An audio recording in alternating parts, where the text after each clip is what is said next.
Hello दोस्तों। मेरे पति इस दुनिया में नहीं थे और मेरा एकमात्र सहारा मेरा बेटा था। गर्मी का मौसम था और मेरी आदत थी कि मैं रोज नहाने जाती थी। हमारे घर में केवल एक ही बाथरूम था जो कमरे में नहीं बल्कि घर के आंगन में था। जब भी मैं कमरे से निकलकर उस बाथरूम में नहाने के लिए जाती थी तो मुझे ऐसा लगता था कि कोई मुझे छिपकर देख रहा है। घर में मेरे बेटे के अलावा और कोई नहीं था और बाहर से भी कोई आ नहीं सकता था। पहले मैंने सोचा कि शायद मुझे वहम हो रहा है, लेकिन धीरे धीरे मुझे यकीन होने लगा कि कुछ ना कुछ गड़बड़ जरूर है। परंतु मेरे दिमाग में एक ही बात आती थी कि घर में तो सिर्फ मेरा जवान बेटा ही है और मैं उस पर शक नहीं कर सकती थी। लेकिन समय के साथ मैंने उसकी कुछ ऐसी हरकतें देखी जिससे मेरा शक बढ़ने लगा। एक दिन जब वह घर पर नहीं था तो मैंने उसका फोन उठाकर चेक किया। फोन में एक वीडियो थी जिसे देखकर मेरी आंखों के सामने अंधेरा छा गया। उस वीडियो में साफ साफ दिख रहा था कि जब मैं बाथरूम में नहाने जाती थी तो वह मेरा नाम गायत्री है और मेरे जीवन का सफर बहुत ही अनोखा रहा है। जब मेरी शादी हुई थी तब मैं सिर्फ 19 साल की थी। उस वक्त मैं जीवन की चुनौतियों के बारे में बहुत कम जानती थी, लेकिन जैसे जैसे समय बीता मैंने जीवन के हर उतार चढ़ाव का सामना किया और सीखा कि संघर्ष और प्रेम के साथ हर मुश्किल को पार किया जा सकता है। मेरी शादी एक बहुत ही अच्छे और जिम्मेदार व्यक्ति से हुई थी जो मुझसे उम्र में बड़े थे, लेकिन हमारे बीच का प्यार बहुत गहरा था। हमने मिलकर अपने छोटे से परिवार को खुशहाल बनाने की कोशिश की। 1 साल बाद हमारा बेटा हुआ और मैं मां बन गई। उस समय मैं केवल 20 साल की थी और मेरा बेटा मेरे लिए सबसे बड़ा उपहार था। हमारे बीच का अंतर केवल 16 साल का था, इसलिए हमारे रिश्ते में एक अनोखी मित्रता भी थी। मैं मां थी, लेकिन उसके लिए एक दोस्त भी थी। मैंने अपने बेटे को अपनी दुनिया माना और उसकी परवरिश में कोई कमी नहीं छोड़ी। जैसे जैसे मेरा बेटा बड़ा हुआ, मैंने और मेरे पति ने अपने परिवार के लिए और भी मेहनत की। लेकिन फिर एक दिन अचानक मेरे पति का निधन हो गया। यह मेरे जीवन का सबसे बड़ा धक्का था। मैंने कभी नहीं सोचा था कि इस तरह से मेरी दुनिया बदल जाएगी। अब मेरे सामने एक नई चुनौती थी, अपने बेटे के साथ इस नई जिंदगी को जीने की। वह अब बड़ा हो चुका था, लेकिन उसे जिम्मेदारी का कोई अनुभव नहीं था। उसने हमेशा अपने पिता के संरक्षण में जीवन बिताया था और कभी सोचा भी नहीं था कि एक दिन उसे खुद परिवार का भार उठाना पड़ेगा। मेरे पति के जाने के बाद घर की सारी जिम्मेदारी मेरे बेटे पर आ गई।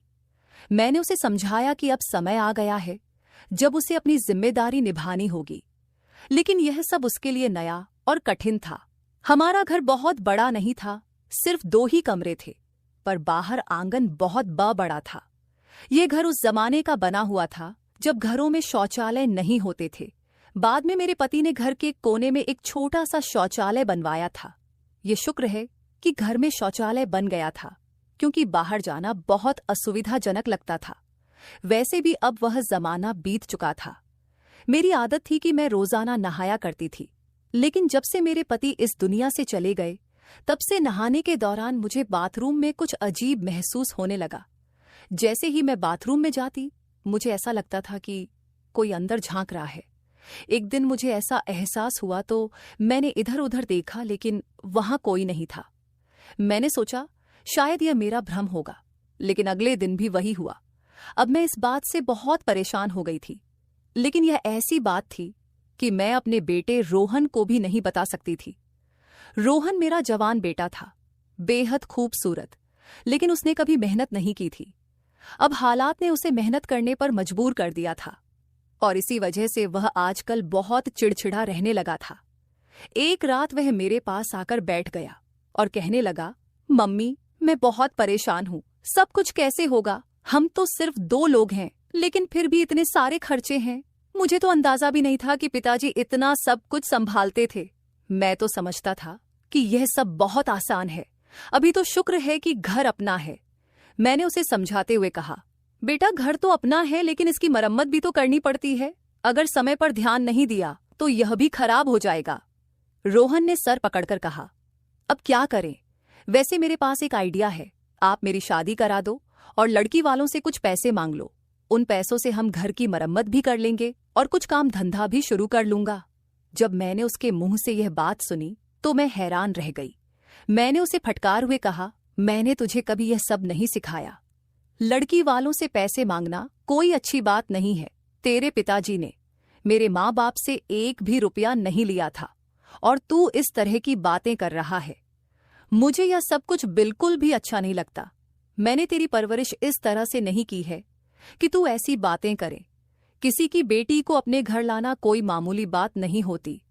वह भी एक जीती जागती इंसान है, उसका ख्याल रखना पड़ता है। तेरे पिताजी बहुत अच्छे इंसान थे और मैं चाहती हूं कि तू उनसे भी बेहतर बने, लेकिन तू तो अभी से ही लड़की के दहेज पर नजर टिकाए बैठा है।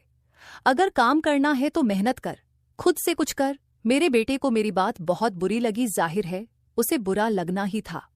वह कहने लगा, मम्मी खर्चे बहुत ज्यादा है। मैं तो आपसे अपने दिल की बात कर रहा था और आपने तो मुझे इतना लंबा लेक्चर दे दिया। ठीक है, मत करवाओ मेरी शादी। मैंने कहा, तेरी शादी तब तक नहीं करवाऊंगी जब तक तू कोई पक्की नौकरी नहीं कर लेगा। यह सुनकर वह इतना कहकर चला गया। आजकल नौकरी नहीं मिलती, कोई ना कोई जुगाड़ ही करना पड़ता है। मैंने पूछा, यह जुगाड़ क्या होता है? तो वह कहने लगा, जुगाड़ का मतलब है शॉर्टकट से पैसा कमाना। मैंने कहा, ऐसे कभी कुछ हासिल नहीं होता, मेहनत करनी पड़ती है।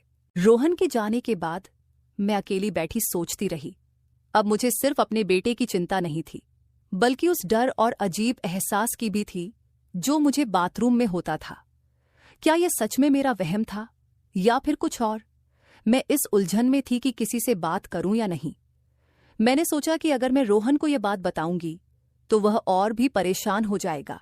मेरे पति के जाने के बाद से ही मैं बहुत अकेलापन महसूस करने लगी थी। घर की दीवारें मुझे जैसे घूरती सी लगती थी और हर रात जब मैं बिस्तर पर लेटती थी तो ऐसा लगता था कि मैं उन्हें महसूस कर सकती हूं। मैंने खुद को समझाने की कोशिश की कि यह सब मेरे मन का भ्रम है, लेकिन फिर भी वह डर मेरे दिल में गहराई तक बैठ गया था। रोहन की चिंता ने मेरी बेचैनी को और भी बढ़ा दिया था। मैं सोचने लगी कि अगर वह इसी तरह चिड़चिड़ा और निराश रहता है तो उसकी जिंदगी का क्या होगा। मैंने उसके भविष्य के बारे में कई सपने देखे थे, लेकिन अब ऐसा लग रहा था कि वे सपने दूर होते जा रहे हैं। अगली सुबह मैंने तय किया कि मुझे खुद को मजबूत करना होगा। मैं अपने डर और चिंताओं के आगे झुक नहीं सकती थी। मैंने निश्चय किया कि मैं अपने बेटे को सही मार्ग दिखाऊंगी और उसे मेहनत की अहमियत समझाऊंगी।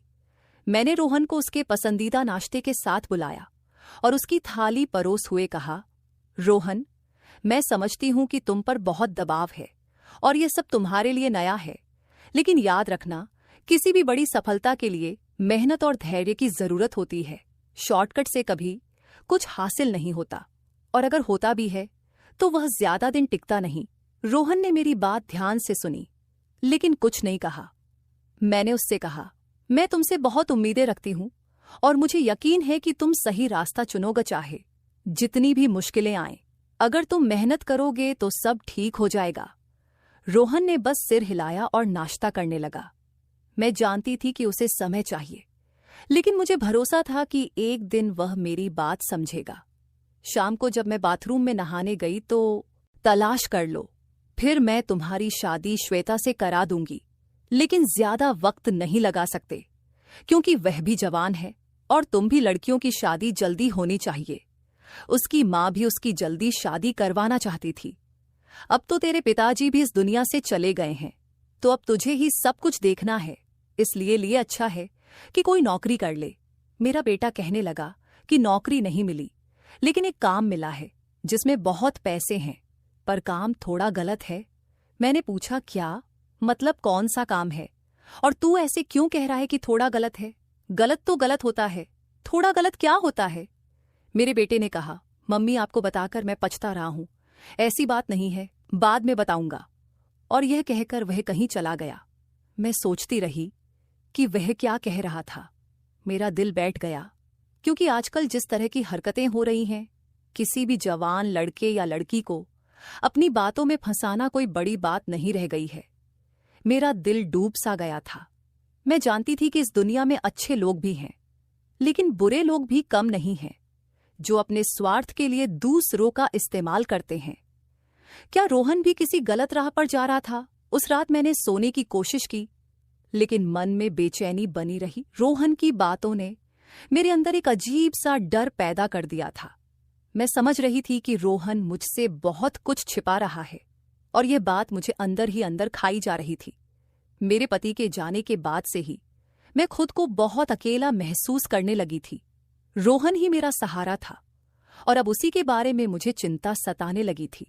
मैंने उसे बड़े प्यार से पाला था, उसे सिखाया था कि ईमानदारी और मेहनत से ही जीवन में सफलता पाई जा सकती है। लेकिन अब ऐसा लग रहा था कि वह मेरी बातों को भूलकर किसी गलत रास्ते पर चलने की सोच रहा है। अपने पति के जाने के बाद मैंने खुद को बहुत मजबूत बना लिया था, लेकिन अब रोहन के बारे में सोचकर मेरा दिल कमजोर हो जाता था। क्या मैं रोहन को सही रास्ते पर ला पाऊंगी? क्या वह समझ पाएगा कि जीवन में शॉर्टकट नहीं होते और गलत रास्ते पर चलने का परिणाम हमेशा बुरा ही होता है? मैंने अपनी एक दोस्त से सुना था कि उसके पति ने उसकी वीडियो वायरल कर दी थी। इस बात ने मेरे दिल में भी एक डर बैठा दिया था। मैं सोचने लगी कि कोई मेरे साथ भी ऐसा कर सकता है। कोई मुझे बार बार क्यों देखेगा? कहीं ऐसा तो नहीं कि कोई मेरा वीडियो बना रहा हो और मुझे पता ही ना हो। ये सोचते ही मेरा दिल बैठ गया। मैंने अपनी पूरी जिंदगी अपने पति के साथ बहुत अच्छे तरीके से बिताई थी। मैं एक शरीफ औरत थी, और अब इस उम्र में अगर मेरे साथ कुछ ऐसा हो जाता तो मैं क्या करती? मेरे जवान बेटे को अगर यह बात पता चल जाती कि यह सब कौन कर रहा है, तो वह शांत नहीं बैठता। वह जज्बाती और जोशीला था, और उसे भी कुछ करना था। यह सब सोचकर मैं बहुत डर जाती थी। हमारे शौचालय की स्थिति ऐसी थी कि वह घर के कोने में बना हुआ था, जिसकी पिछली दीवार गली की ओर थी। उसमें एक बड़ा सा रोशनदान था, जिसके ऊपर कुछ भी नहीं लगा हुआ था। रोशनदान इतना ऊंचा था कि वहां से कोई दिखाई नहीं देता था, इसलिए हमने उस पर ना कोई कपड़ा लगाया और ही जाली। लेकिन अब मेरा दिल बहुत बेचैन हो गया था, इसलिए नहाने से पहले मैंने उस रोशनदान के ऊपर अपना दुपट्टा लगा दिया ताकि कोई देख ना सके। लेकिन वहां तक पहुंचने के लिए किसी को किसी ऊंची चीज पर चढ़ना पड़ता। गली का स्तर ऊंचा था और हमारा घर नीचा, इसलिए मैंने सोचा इतनी मेहनत कोई क्यों करेगा, वो भी एक बूढ़ी औरत के लिए। हालांकि मैं इतनी बूढ़ी भी नहीं थी, मेरी उम्र अभी सिर्फ 35 साल की ही थी। मेरा बेटा जवान था और मैं उसकी शादी करना चाहती थी। जब मैं नहाकर बाहर निकली तो ये देखकर हैरान रह गई कि कपड़ा अपनी जगह से हटा हुआ था। अब तो मुझे अजीब सा महसूस होने लगा। मुझे रोना आने लगा कि मेरे साथ यह सब क्या हो रहा है। मैंने तो कभी किसी के साथ बुरा नहीं किया था। अब मैं क्या करूं? अपने बेटे को बता दूं? मामला अब बहुत बढ़ चुका था। इसका मतलब था कि कोई ना कोई था जो मेरे साथ यह सब कर रहा था। लेकिन यह बात भी सोचने वाली थी कि किसी बाहरी आदमी को यह कैसे पता चला कि मैं किस समय नहाने जाती हूं। मैं रोजाना एक समय पर नहाने नहीं जाती थी। कभी सुबह नहा लेती थी, कभी दोपहर को, और कभी खाना बनाने के बाद। और गर्मी के मौसम में तो मैं दिन में 2 बार भी नहा लेती थी, क्योंकि मुझे बहुत ज्यादा गर्मी लगती थी और साफ सुथरा रहना मुझे अच्छा लगता था। मुझे ये बात समझ नहीं आ रही थी, लेकिन फिर मैंने तय किया कि बेटे को बता ही देती हूँ। मैंने उसे सीधे सीधे नहीं कहा कि मुझे पक्का यकीन है, पर मैंने उसे बताया कि जब मैं नहाने जाती हूँ तो मुझे ऐसा लगता है कि कोई मुझे देखता है। मुझे शक है कि यह रोशनदान की तरफ से होता है। मुझे लगा था कि यह सुनकर मेरा बेटा पागल हो जाएगा और कहेगा, कौन है वह, मैं पता करता हूं, उसे नहीं छोड़ूंगा। लेकिन उसके जवाब ने मुझे चौंका दिया। उसने बस इतना कहा, कोई बात नहीं, आपको ऐसा ही लगा होगा। इस बात को छोड़िए, परेशान होने की जरूरत नहीं है। कौन है जो ऐसी हरकत कर सकता है? आप इन सारी बातों को भूल जाइए। उसने इस बात को इतना हल्के में ले लिया कि मैं हैरान रह गई। मुझे उससे ऐसी प्रतिक्रिया की बिल्कुल उम्मीद नहीं थी। वह तो बड़ा गुस्से वाला था, और अपनी मां के मामले में उसे तो और भी गुस्सा आना चाहिए था। घर की औरतें तो अपनी इज्जत होती हैं, लेकिन वह बिल्कुल भी परेशान नहीं हुआ। मुझे लगा कि उसे परेशान होना चाहिए था। फिर उसने क्यों नहीं किया? मैं उसकी मां थी और यह बड़ा मामला था, लेकिन वह मजे से बैठा रहा। मैंने भी दोबारा बात नहीं की और सोचा कि खुद ही पता करती हूं कि यह सब कौन कर रहा है। मेरे लिए यह आसान नहीं था, लेकिन मैं कोशिश तो कर ही सकती थी। अगले दिन मैंने अपनी योजना के अनुसार काम किया। मैं उस रोशनदान के पास खड़ी रही और ध्यान से देखने लगी कि कोई वहां से झांकता है या नहीं। कुछ देर बाद मैंने देखा कि गली के उस पार कुछ हलचल हो रही है। मेरा दिल जोर से धड़कने लगा। मैंने धीरे धीरे उस ओर देखा और मेरी आंखें फटी रह गई।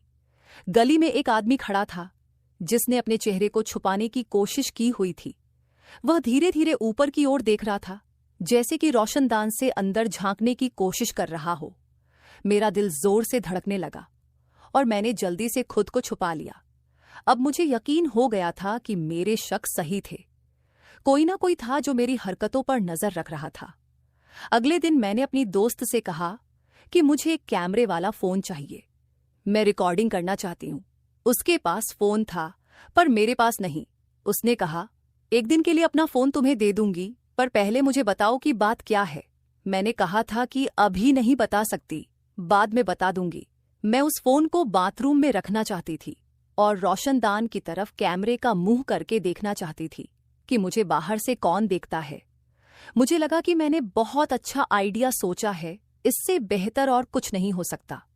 इससे रिकॉर्डिंग भी हो जाती, वीडियो भी बन जाती और मुझे पता चल जाता कि हरकत कौन कर रहा है। साथ ही मेरे पास सबूत भी आ जाता। मैंने अपनी दोस्त से फोन लिया और उसे ऐसी जगह पर रखा, रोशनदान की तरफ कैमरा कर दिया और रिकॉर्डिंग शुरू कर दी। लेकिन जब रिकॉर्डिंग देखी तो हैरान रह गई, क्योंकि रिकॉर्डिंग ठीक से नहीं हो पाई थी। शायद उसके फोन का कैमरा खराब था। इसके बाद उसने अपना फोन मांग लिया और कहा कि उसे फोन की जरूरत है। वह लोगों की बेटियों के रिश्ते करवाने का काम करती थी, इसलिए मैं बार बार उससे फोन नहीं मांग सकती थी। हमारे पास इतने पैसे भी नहीं थे कि उस जगह को बंद करवा दे या फिर बाथरूम कहीं और बनवा दें। घर के हालात पहले से ही खराब थे। जब मेरे पति का निधन हुआ तो पता चला कि उन पर बहुत सारा कर्ज था। अब वे लोग सामने आ रहे थे और अपने पैसे मांग रहे थे। मेरा बेटा भी कुछ कर नहीं पा रहा था, क्योंकि उसके पास कोई स्थायी काम नहीं था। लोग मुझसे कहते थे कि उसकी शादी करवा दो, दहेज के पैसों से वह कोई बिजनेस शुरू कर लेगा और घर में बहू भी आ जाएगी, जिससे तुम भी अकेली नहीं रहोगी। मेरा बेटा आजकल बहुत परेशान रहता था। एक दिन उसने किसी से फोन पर बात करते हुए कहा, आजकल लोग ऐसी वीडियो से बड़े पैसे कमा रहे हैं, लेकिन ऐसी वीडियो बनाना इतना आसान नहीं है। एक वीडियो की ही तो बात है और अगली वीडियो आते ही लोग पिछली को भूल जाते हैं। मैं उसकी बात सुनकर हैरान रह गई। ये कोई फिल्म या ड्रामा नहीं था, सीधे सीधे बातें हो रही थी। मुझे समझ नहीं आ रहा था कि कहीं वह वही बात तो नहीं कर रहा था जो मेरे मन में आ रही थी। अगर एक पति पैसे कमाने के लिए अपनी पत्नी की वीडियो वायरल कर सकता है, तो क्या एक बेटा पैसे कमाने के लिए अपनी माँ की वीडियो वायरल नहीं कर सकता? अगर ऐसा नहीं था तो फिर वह ऐसी बातें क्यों कर रहा था? वह अपने पास कोई खास काम नहीं था। कभी कभी वह एक गाड़ियों के शोरूम में काम कर लेता था, जिससे उसे रोजाना के थोड़े बहुत पैसे मिल जाते थे, लेकिन यह कोई स्थायी नौकरी नहीं थी। उसकी बातें सुनकर लग रहा था कि उसके पास बात करने के लिए और कोई विषय नहीं था। जैसे ही उसने फोन रखा, मैं उसके पास गई और पूछा, तुम किससे बातें कर रहे थे? कौन सी वीडियो बनाओगे और वायरल करोगे? क्या तुम भी उस आदमी की तरह कुछ करने का सोच रहे हो जिसने अपनी बीवी की वीडियो वायरल कर दी थी? मेरा बेटा यह सुनकर हैरान रह गया। उसने कहा, मम्मी, आप कैसी बातें कर रही हो? बात को कहां से कहां जोड़ रही हो? मैं अपने दोस्त से बात कर रहा था, बस वैसे ही बात हो रही थी। मैंने फिर उससे पूछा, तो फिर वह कौन सी वीडियो थी जिसकी बात कर रहे थे? आजकल तो हर तरफ औरतों की ही वीडियो वायरल होती हैं, जिनमें या तो वह डांस कर रही होती है या फिर कुछ और कर रही होती है। देखो, अगर मुझे पता चला कि तुमने भी कोई गलत हरकत की है तो मैं तुम्हें जेल से भी नहीं छुड़वा, उंगली वजह से मुझे जेल जाना पड़े। फिर मैंने उसे याद दिलाया, मैंने तुम्हें बताया था कि जब मैं नहाने जाती हूं तो मुझे ऐसा लगता है कि कोई बाहर खड़ा होकर देख रहा है। तुमने इस बारे में क्या किया? पहले तो वह घबरा गया, फिर कहने लगा, मैंने भी आपको कहा था कि आपको वहम हो रहा है, ऐसा कुछ नहीं है। अब मुझे भी गुस्सा आ गया। मैंने उससे कहा, और अगर ऐसा हुआ तो तुम क्या कर लोगे? क्या उखाड़ लोगे? उस आदमी का तुम्हें शर्म नहीं आती कि एक बार जाकर जांच कर लेते कि ऐसा है या नहीं? किसी से थोड़े पैसे उधार लेकर इस बाथरूम के रोशनदान को बंद करवाने की कोशिश करो। ये रोशनदान इतना बड़ा है कि यहाँ से कोई आदमी छलांग भी लगा सकता है। जब तुम्हारे बाबा ने शौचालय बनवाया था तब जमाना ऐसा नहीं था। मुझे लगा था कि यह सब सुनकर तुम गुस्से से लाल पीला हो जाओगे और कुछ करोगे, लेकिन तुम तो हाथ पर हाथ धरे बैठे हो। मेरे बेटे ने एक अजीब सी बात कह दी। उसने कहा, अगर आपको ऐसा लगता है कि बाथरूम में जाते हुए कोई आपको देखता है तो फिर आप बाथरूम में मत जाया करो। ऐसी उल्टी बात तो वही व्यक्ति कर सकता है जिसका दिमाग उलझा हुआ हो। और मेरे बेटे का दिमाग सच में बहुत उलझा हुआ लग रहा था। आखिर ऐसा कैसे हो सकता है कि मैं बाथरूम में ना जाऊं? गर्मी का मौसम था, क्या मैं नहाती भी नहीं? मुझे तो नहाने का शौक था और साफ सुथरा रहने की आदत भी थी।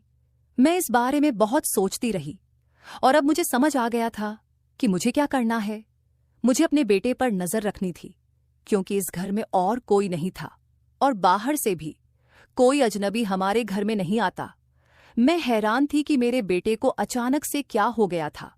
पहले वह छोटी छोटी बातों पर इतना गुस्सा करता था, लड़ने मरने को तैयार हो जाता था, लेकिन अब वह बिल्कुल सामान्य हो गया था।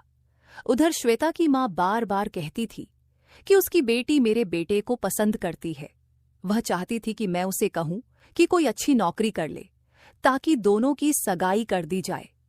लेकिन मैं सोचती थी कि मेरे बेटे को आजकल कुछ समझ ही नहीं आ रहा है कि वह किस दिशा में जा रहा है। लेकिन श्वेता भी पागल थी, जो रोहन से प्यार कर बैठी थी। मुझे लगता था कि अगर वह वाकई उससे प्यार करती थी तो उसे किसी और से शादी नहीं करनी चाहिए थी, चाहे उसे कुछ साल तक इंतजार ही क्यों ना करना पड़ता। श्वेता मेरे दोस्त की इकलौती बेटी थी और अपने घर में सबसे ज्यादा लाडली भी। वह मुझे भी बहुत सुंदर लगती थी। एक मुसीबत मेरे सर पर जरूर थी कि मुझे अपने बेटे पर नजर रखनी थी, लेकिन नजर तब रखती जब वह घर पर होता। आजकल वह ज्यादातर समय घर से बाहर ही रहता था। हालांकि जब तक मैं खाना वगैरह बना रही होती थी तब तक वह घर में ही होता था। एक दिन जब मैं नहाने के लिए गई तो उसका फोन उसके कमरे में पड़ा हुआ था। पता नहीं मेरे दिमाग में क्या आया। मैंने सोचा कि क्यों ना उसका फोन चेक करूं और देखूं कि उसमें क्या है। आखिर वह मेरा बेटा था और मुझे उसके फोन को चेक करने का हक था। मैंने फोन की गैलरी खोली तो उसमें एक वीडियो थी। वीडियो देखकर मेरे पैरों तले जमीन खिसक गई। वह वीडियो बाथरूम की थी और साफ नजर आ रहा था कि उसमें क्या हो रहा था। मेरी आंखों में आंसू आ गए और मेरी हालत अजीब सी हो गई। मैंने बार बार देखा कि कहीं और भी वीडियो तो नहीं है, लेकिन वहां सिर्फ एक ही वीडियो थी। मैं उस वीडियो को देख ही रही थी कि अचानक किसी ने मेरे कंधे पर हाथ रखा। मैं चौंक गई और पीछे मुड़कर देखा तो मेरा बेटा खड़ा था। उसने देख लिया था कि उसका फोन मेरे हाथ में है और मैं वह वीडियो देख चुकी हूं। यह सुनकर मेरे बेटे का चेहरा गंभीर हो गया। उसकी आंखों में डर की छाया थी। मेरी आंखों में भी एक सवाल उमड़ रहा था, जिसे मैं आखिरकार पूछ ही बैठी। जवाब सुनते ही मैं दंग रह गई। मैंने अपने बेटे की ओर देखा। मेरी आंखों में आंसू छलक पड़े। मैंने उससे कहा, तूने यह सब कब किया, कैसे किया और क्यों किया, बता मुझे।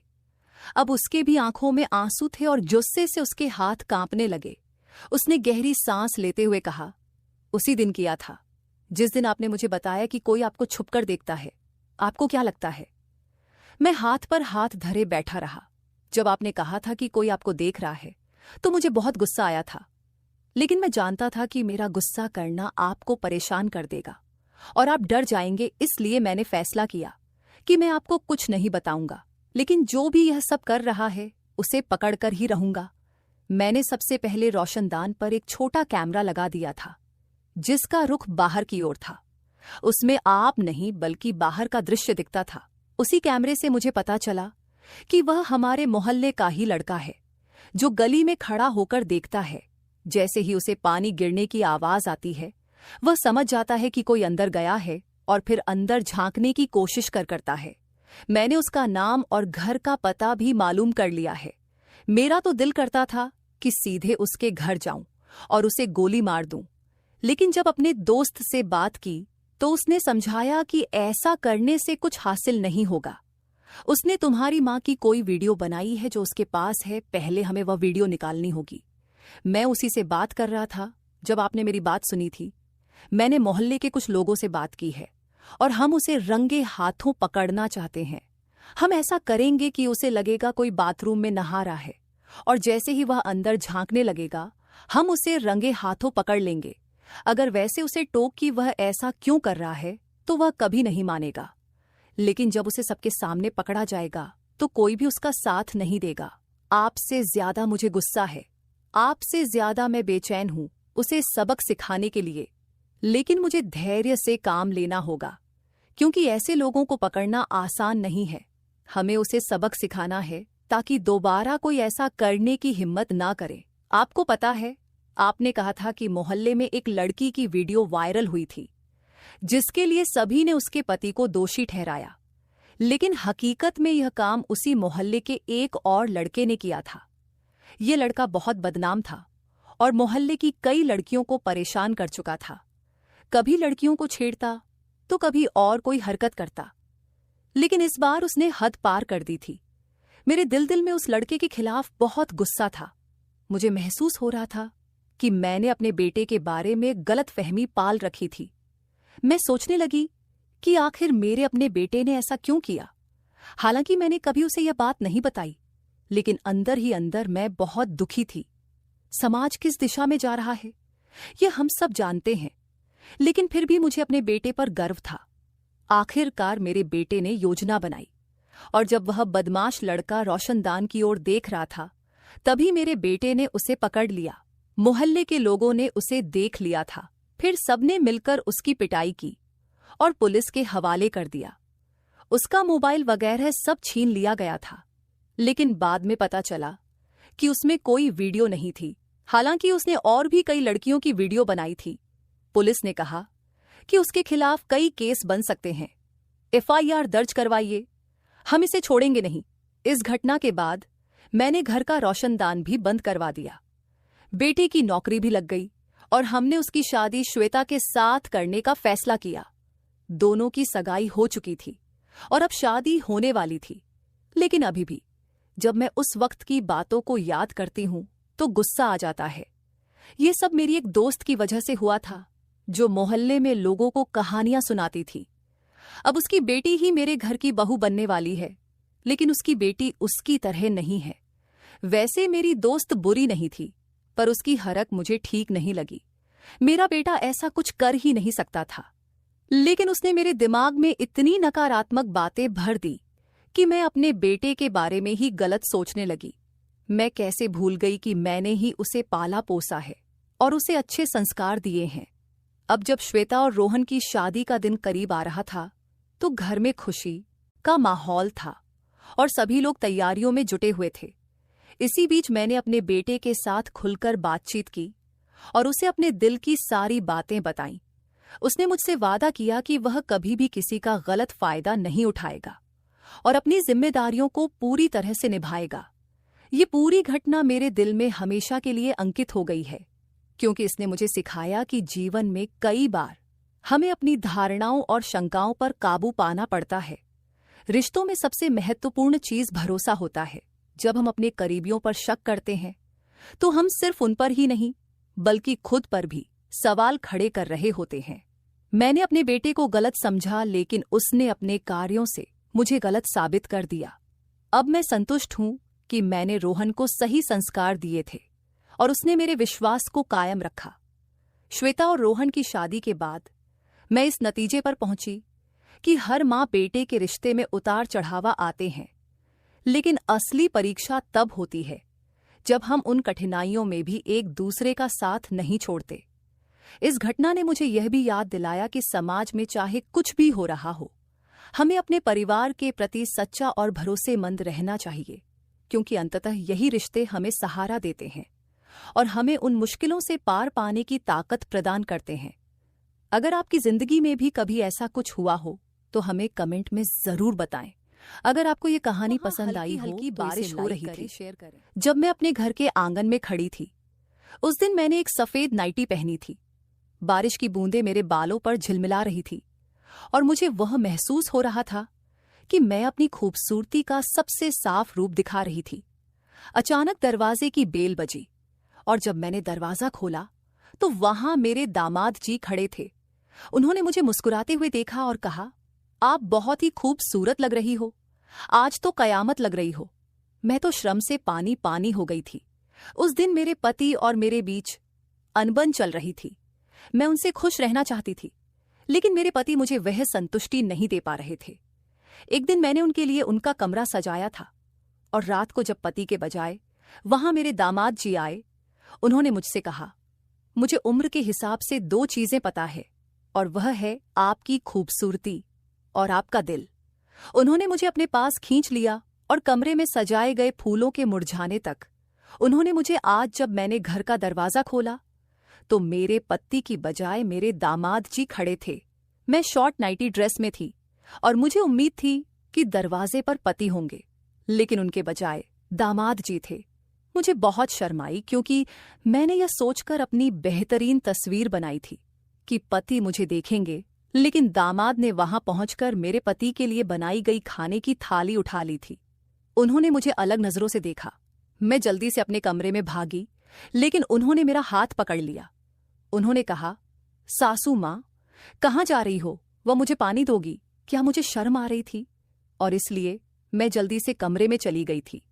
मैंने दामाद जी से कहा, तुम बैठो, मैं अभी आती हूं। मैंने अपनी साड़ी पहनी और फिर उन्हें चाय और पानी लेकर दिया। वे अभी भी मुझे वही नजर से देख रहे थे। उन्होंने पूछा, आज कोई खास बात है क्या? शायद मैंने गलत समय पर आ गया हूं। मैंने कहा, कुछ बात नहीं, सब ठीक है। दामाद जी, सच कहूं तो मुझे दरवाजे पर तुम्हारे ससुर के आने की उम्मीद थी, लेकिन कोई बात नहीं, अतिथि देवो भव, इस बात से मैं भी खुश हूं।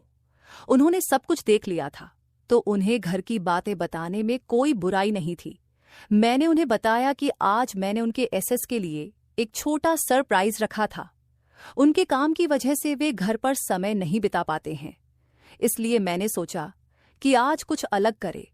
पति पत्नी की रुचि को ध्यान में रखते हुए हमें बीच बीच में सरप्राइज प्लान करना चाहिए। आज मैंने इंटरनेट पर एक नया आइडिया देखा और उसे आजमाने की कोशिश की, लेकिन तुमने समय पर आकर बिगाड़ दी। मैं अपने दामाद जी से बात कर रही थी कि अचानक ही मेरा पति अभिषेक घर आ गया। उसने मुझसे पहले ही वादा किया था कि वह 1 घंटे पहले घर आ जाएगा, लेकिन देर से आया। अगर वह समय पर आता तो दामाद जी को दरवाजे से ही वापस भेज सकता था। घर आते ही मेरे पति ने उसे गले लगा लिया। उसने मुझे देखा भी नहीं। मुझे गुस्सा आया क्योंकि उसने उसी समय वादा किया था। हॉल में बैठकर मैं सोच रही थी कि दामाद जी भी मेरी बगल में बैठे हैं। मेरा ध्यान उनकी ओर से हट गया था। जब दामाद जी ने मुझे अचानक अपने हाथों में लिया, मैं चौंक गई थी, क्योंकि मेरे मन में अभी भी विचारों की गहराई में डूबा हुआ था। दामाद जी के आगमन से मुझे डर लगा था। उन्होंने देखा कि मैं घबरा गई हूं और पूछा, आप यहां अकेली बैठकर क्यों बड़बड़ा रही हो? मैंने उनका हाथ पकड़ा और सीधे अपने कमरे की ओर ले गई।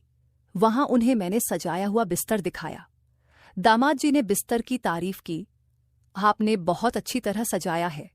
मैंने उसे समझाने की कोशिश की कि मैं उसे क्या दिखाना चाह रही थी, लेकिन मुझे लगा वह मुझे समझ नहीं पा रहे थे। गुस्से में मैं कमरे से बाहर निकल आई और कहा, मैं तुम्हें सिर्फ बिस्तर नहीं दिखा रही थी। दामाद जी बोले, आपके चेहरे से मुझे सब कुछ समझ आ गया है। आपकी पसंद गलत निकली। वे अभिषेक के बारे में बात करते हुए बोले, ससुर जी का भाग्य अच्छा है कि उसे आप जैसी मिली है। दामाद जी ने मेरी सुंदरता की तारीफ की, जिसे सुनकर मेरा गुस्सा धीरे धीरे ठंडा हो गया। मैंने उनके साथ बहुत सारी बातें की और उन्होंने मुझे समझाया कि उनसे अपनी समस्याओं को साझा कर सकती हूँ। वे बोले, आप चिंता मत करो, मैं हूं ना। आपके लिए उनकी बात सुनकर मेरा मन हल्का हो गया और मैं अपने कमरे में वापस चली गई। अब मैं अभिषेक की ओर पीठ करके सो गई थी। अभिषेक अगले दिन भी जैसे हर दिन की तरह अपना खाना लेकर काम पर निकल गए। दामाद जी अभी भी घर पर ही थे। उन्होंने बताया कि उन्हें 10 बजे ऑफिस में जाना है। दामाद जी 30 साल के थे, लेकिन उन्हें देखकर कोई भी मान सकता था कि वे बहुत हैंडसम और फिट दिखते थे। वे नहाकर तैयार होकर बाहर आए, लेकिन उन्होंने केवल तौलियां लपेटे हुए थे। उन्हें देखकर मुझे उनकी देखभाल का ध्यान गया। दामाद जी ने सीधे किचन में जाकर अपने व्यवस्थित तरीके से तैयारी शुरू की। मैंने उन्हें देखकर खुद को एक क्षण के लिए बंद कर लिया। उनकी देखभाल को देखते हुए मैं थोड़ी शर्मिंदगी महसूस कर रही थी। कुछ ही देर बाद दामाद जी पूरे कपड़े पहने हुए वापस आए। जब उन्होंने घर लौटने पर मुझसे मुलाकात की तो मैंने उनसे बरियत की कि मुझे घर के कामों में मदद चाहिए। उनके साथ होने से मुझे अपने घर का माहौल भरा हुआ महसूस हो रहा था। ऐसा लग रहा था कि मेरे आसपास कोई अपना है। उस दिन दामाद जी ने ऑफिस जाने से पहले मुझे एक नया आइडिया दिया। उन्होंने मुझे कैंडल लाइट डिनर के बारे में सुझाव दिया। वे कहने लगे, सासू जी, कल मैंने जल्दी आकर आपका प्लान फैला दिया था। आज रात मैं थोड़ी देर से घर आऊंगा। अगर जरूरत पड़ी तो बाहर से खाना खा लूंगा। आप और ससुर जी अपना समय बिता सकते हो। मैं आप दोनों को डिस्टर्ब नहीं करूंगा। दामाद जी ने मुझे कैंडल लाइट डिनर के रोमांटिक बनाने के तरीके भी सिखाए थे। इसी बीच मैंने अभिषेक को फोन किया, लेकिन उसने मेरा कॉल नहीं उठाया। मैंने उसे टेक्स्ट मैसेज भी भेजा, जिसमें वह बस ओके ही कहकर जवाब दे दिया। शाम को तैयारियां भी की थीं, पर अभिषेक ने दिन भर मुझसे कोई बात नहीं की थी। फिर भी जब उसने जल्दी घर आकर मुझे देखा, मुझे थोड़ा थका हुआ लग रहा था। मैंने उसके साथ डिनर किया, लेकिन बाकी चीजों के लिए मैं उससे फोर्स नहीं कर सकी, क्योंकि वह पहले ही मुझे थका हुआ लग रहा था। और वैसे भी वह मेरा ही पति है। उनसे जबरदस्ती करना या किसी भी चीज की जल्दबाजी करने की कोई जरूरत नहीं थी। उस दिन अभिषेक के साथ समय बिताने का आखिरी दिन नहीं था, इसीलिए उसे थका हुआ देखकर मैंने उसे कुछ नहीं कहा। उसे शांतिपूर्वक कमरे में सोने दिया और उसके सो जाने के बाद मैं किचन साफ कर रही थी, लेकिन मुझे नींद नहीं आ रही थी। किचन का काम करते करते मैं नीला गाउन पहने हुए थी। रात के 10 बज रहे थे। दामाद जी अभी तक घर नहीं आए थे। मुझे उन्हें फोन करने का सोच रही थी, तभी घर का दरवाजा खुला और वे अंदर आ गए। मैंने उन्हें खाने के लिए पूछा, लेकिन उन्होंने कहा कि उन्होंने खाना खाकर आए हैं। थोड़ी देर बाद उन्होंने अपने कमरे में चले गए। उसके बाद मैं भी अपने कमरे में जाकर सो गई। ऐसे ही दिन बीतने लगे। दामाद जी का ऑफिस का समय 10 बजे से शायद 5 बजे तक था। वे सुबह से शाम तक काम में मेरी मदद करते थे। जैसे वे मेरी मदद करते थे, वैसे ही मदद मेरे पति ने कभी नहीं की थी। दामाद जी के साथ मेरी बेटी शादी करके वो बहुत किस्मत वाली थी, इस बात में कोई शक नहीं था, क्योंकि वे हर चीज में परफेक्ट थे। एक दिन रात को मैं हमारे कमरे में अभिषेक के कपड़े देख रही थी। उसके कुछ शर्ट धोने के लिए निकाल रही थी। तभी मुझे उसकी पैंट की जेब से एक मुंबई का टिकट मिला। मैंने उससे पूछा, ये तुम्हारा कौन सा महत्वपूर्ण टिकट है? उसने कहा, हाँ, कुछ दिनों के लिए मुझे मुंबई जाना है। ऑफिस से मुझे यह टिकट मिला है। ऑफिस में पार्टी का आयोजन है और मैं मुंबई जा रहा हूँ। पार्टी की बात सुनकर मुझे लगा कि अभिषेक मुझे भी साथ लेकर जाएंगे। मैंने उसे कहा, अच्छा, पार्टी है तो हमें कब निकलना है? उसने जवाब दिया, हमें ये। तुम क्या कह रही हो? मैंने कहा, अभिषेक, पार्टी के लिए तुम मुझे भी साथ ले चलो ना। अभिषेक ने कहा, पार्टी ऑफिस के कर्मचारियों के लिए है, वह परिवार का कोई काम नहीं है, इसलिए मैं तुम्हें नहीं ले जा सकता। सपने देखना बंद करो। मैं ऑफिस के दोस्तों के साथ पार्टी में जाने का निर्णय लिया। इस बारे में बताते हुए अभिषेक ने एक पल में मेरी खुशियों को कम कर दिया था। अगले दिन वह मुंबई जा रहा था और 4 दिनों तक वहां रहेगा। उसने कहा कि पार्टी 3 दिन की है, लेकिन 4 दिनों तक उसके मुंबई के ऑफिस में काम है। जब वह गया तब मैं अपने दामाद जी के साथ घर पर अकेली थी। उसी समय दामाद जी के ऑफिस में भी पार्टी थी। उन्होंने मुझे अपने साथ अपने ऑफिस की पार्टी में ले जाया। एक और मेरे पति थे, जो मुझे कहीं भी ले जाने के लिए तैयार नहीं थे। दूसरी ओर दामाद जी थे, जो मेरी हर इच्छा को पूरा कर रहे थे और मुझे उनकी पार्टी में बहुत अच्छा महमूस करवा रहे थे। उस पार्टी में वह मुझे अपने साथ इस तरह से घुमा रहे थे जैसे कि मैं उनकी प्रेमिका हूं। पार्टी के शुरू होने से पहले वहां एक अवार्ड फंक्शन भी था, जिसमें दामाद जी को बेस्ट परफॉर्मेंस का अवार्ड मिला था और उन्होंने अवार्ड स्वीकारते हुए भी मुझे अपने साथ स्टेज पर ले गए थे। उस रात पार्टी से घर लौटते समय मैंने उसे पूछा, दामाद जी, तुमने मुझे पार्टी में क्यों लिया था? उसने मुझसे कहा, सासू जी, आप बहुत सोचती हो। पार्टी सिर्फ कर्मचारियों के लिए नहीं होती, हमें अपने परिवार को भी साथ लेना चाहिए। मुझे उसका जवाब समझ में आया। जब मैं अपने कमरे में कपड़े बदल रही थी, मेरे ड्रेस का हुक खुल नहीं रहा था। अभी से भी घर पर नहीं था और मैं किससे मदद मांगूं। ये सोच रही थी कि तभी दामाद जी मेरे कमरे में आकर मेरी मदद करने आए। वह मेरे ड्रेस का हुक खोल दिया और कमरे से चले गए। थोड़ी देर बाद मैं बाहर आई और उससे पूछा, दामाद जी क्या प्रॉब्लम हुई? उसने मुझे हंसते हुए कहा, एक तो गर्मी बहुत बढ़ गई है सासू जी, और इसी बीच मेरे कमरे का एसी बंद हो गया। अब रात भर मैं एसी के बिना कैसे सोऊंगा? घर में सिर्फ 2 ही एसी थे, एक मेरे कमरे में और एक गेस्ट रूम में। दामाद जी गेस्ट रूम में सोते थे। जब उन्हें पता चला कि मेरे कमरे का एसी खराब हो गया है तो मुझे उन्हें अपने कमरे में सोने के लिए ना पड़ा। उस रात दामाद जी मेरे कमरे में मेरे बिस्तर पर सोए थे और अभिषेक की जगह उन्होंने ले ली थी। मुझे रात भर नींद नहीं आई और मैं बहुत असहज महसूस कर रही थी। अगले दिन दामाद जी की छुट्टी थी और घर का राशन भी खत्म हो गया था। मुझे राशन खरीदने बाहर जाना था, लेकिन अभिषेक ने पैसे देकर नहीं गया था। जब मैंने खाना बनाने का सोचा तो राशन में एक चीज थी तो दूसरी खत्म हो गई थी। मेरे पास भी पैसे नहीं बचे थे। मैंने अभिषेक को फोन करना शुरू किया। तभी दामाद जी ने मुझे रोक दिया। उन्होंने कहा, अब मैं भी इस घर का सदस्य हूँ। इस महीने का राशन मैं भर दूंगा। आज दोपहर का खाना हम बाहर ही करेंगे। मैंने उनकी बात मान ली और तैयार होकर कुछ समय बाद हम बाहर जाने लगे। सबसे पहले दामाद जी मुझे एक होटल में खाने के लिए ले गए। खाना खाकर हम मॉल में खरीदारी करने गए। मॉल में जो भी चीज मुझे पसंद आई दामाद जी ने मुझे दिला दी। राशन के अलावा मैंने अपने लिए बहुत सारी खरीदारी की थी और सारे पैसे दामाद जी ने दिए थे। अभिषेक हमेशा मेरे पीछे चिल्लाता था अगर मैंने राशन के अलावा कुछ भी ज्यादा लिया तो, लेकिन दामाद जी ने एक शब्द भी नहीं कहा। उन्होंने मुझे जो भी चाहिए था वह दिला दिया। उनके व्यवहार से कभी कभी ऐसा लगता था जैसे वह मेरा दिल जीतने की कोशिश कर रहे हों। उस रात मैंने मॉल से खरीदा हुआ नाइट ड्रेस पहना हुआ था। मुझे उस ड्रेस में देखकर दामाद जी मेरी तरफ देखते ही रह गए और कहा, सासू जी आप तो बहुत सुंदर लग रही हो। उस रात भी वह मेरे साथ मेरे कमरे में सोए थे। आधी रात को अनजाने में मैंने अपनी जगह बदलकर उनसे सटकर सो गई। सुबह जब मेरी आंख खुली तो मैं उनके बहुत करीब थी। मैं तुरंत उठकर दूर हो गई और अपने काम में लग गई। आज भी उन्होंने छुट्टी ली थी। नाश्ता करने के बाद मैं किचन में बर्तन साफ करने लगी। अचानक वह मेरे पीछे आ गए और मेरे पेट में चुटकी काट ली। उनके छूने से मैं हिल गई और संतुलन खो बैठी, जिससे मैं उनके ऊपर गिर गई। किचन में हम दोनों एक दूसरे के बहुत करीब थे और मेरे हाथ का झाग उनके चेहरे पर लग गया था। यह देख मैं हंसने लगी। उन्होंने भी मुझे प्यार भरी नजरों से देखा और हंस पड़े। मैंने उनसे पूछा, तुमने चुटकी क्यों काटी? उन्होंने कहा, आपके पेट पर चींटी थी, उसे हटाने की कोशिश कर रहा था। फिर उन्होंने मेरे हाथ का झाग अपने चेहरे पर लगा लिया और हम दोनों हंसने लगे। धीरे धीरे उन्होंने मुझे पीछे से गले लगा लिया और हमारे बीच की मर्यादा भूलने लगी। कुछ गलत होने से पहले ही हम दोनों दूर हो गए। उस दिन मेरे दिमाग में उनकी यादें छाई रहीं।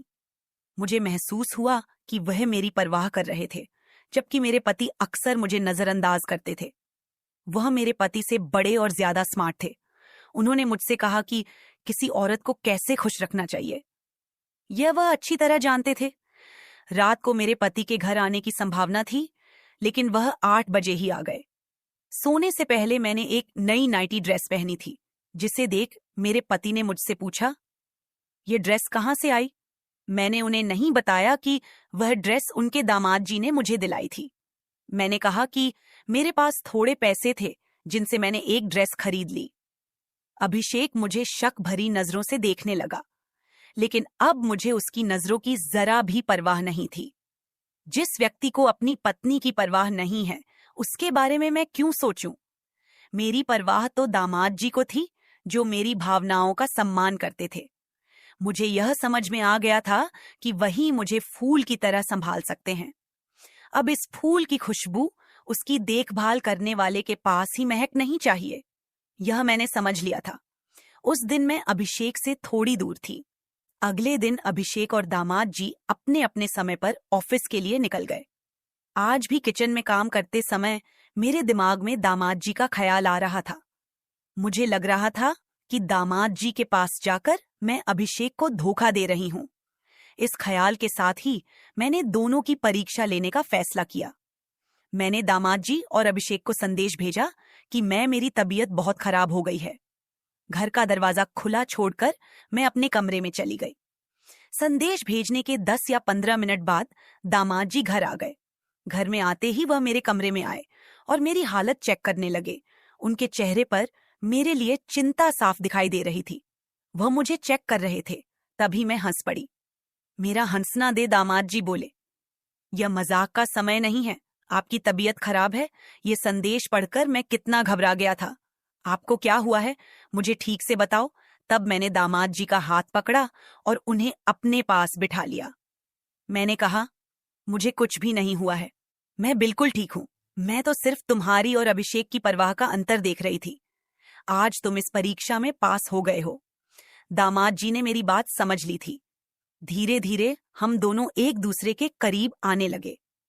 उनकी तपस्या आज समाप्त होने वाली थी।